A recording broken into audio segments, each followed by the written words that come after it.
هلو يا حلوين، حيرة كل يوم هناكل ايه النهارده؟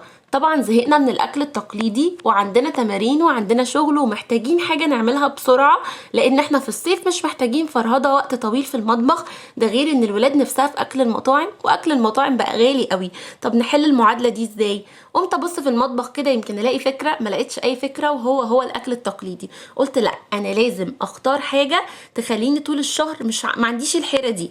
على طول فكرت في جود بالموجود، هو اللي هيحل لي المعادله دي. كلمتهم وطلبت اوردر وجالي احلى اوردر. تعالوا الاول اقول لكم عنوان المحل: من شارع مصطفى كامل، شارع شركه ادفينا، اول شارع شمال، المحل على ايدك اليمين. هسيب لكم كمان الارقام، وكمان عايزه اقول لكم ان عندهم عروض حلوه قوي لاي حد من عندي هيطلب اوردر.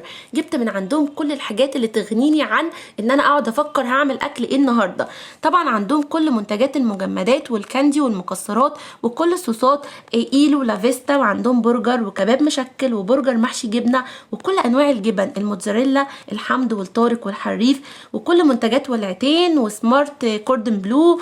وعايزه اقول لكم كمان عندهم برجر كوردن وبطاطس كرينكل وشيبسي بومفريت وفريسكس، كل الحاجات اللي احنا عايزينها. ده غير ان عندهم المكسرات الدرجه الاولى والكاس وكل الكاندي والصوصات اللي احنا عايزينها بقى.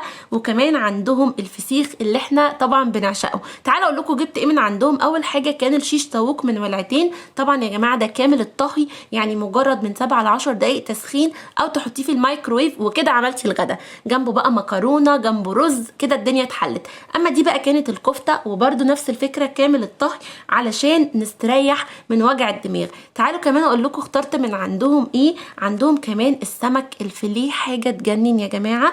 ده برده كان نفس الفكره، ده قشر بياض. حابه اقول لكم ان السمك ده قشر بياض. ده غير ان عندهم عروض حلوه جدا لاي حد من عندي، ما تنسوش النقطه دي. اما بقى البطاطس حبيبه قلبي، ودي كانت بطاطس فريسكس.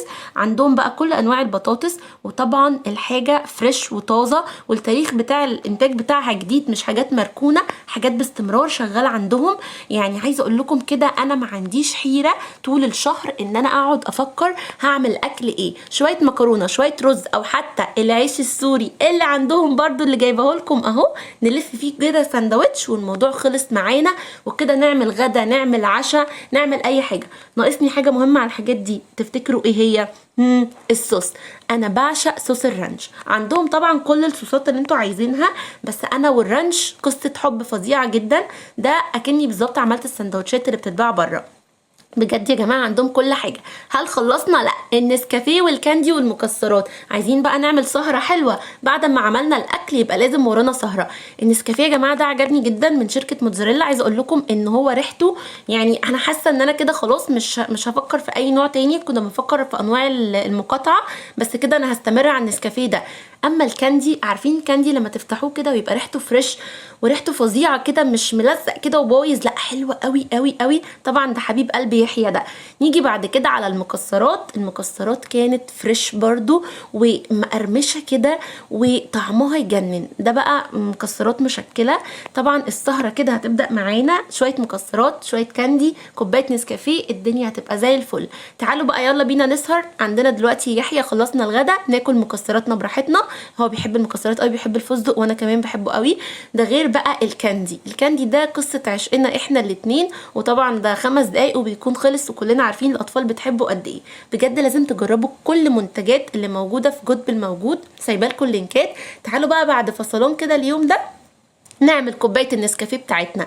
وطبعا بعد ما جربت النسكافيه اللي عندهم قلت لا خلاص، انا كده مش هحتار وهجرب النوع ده باستمرار، لانه حلو قوي قوي وريحته كده النسكافيه اللي انا بحبه. فلازم تجربوا كل منتجاتهم. ما تنسوش ان لاي حد من عندي هيكون ليه عروض حلوه جدا جدا، اقل سعر هتلاقوه عندهم.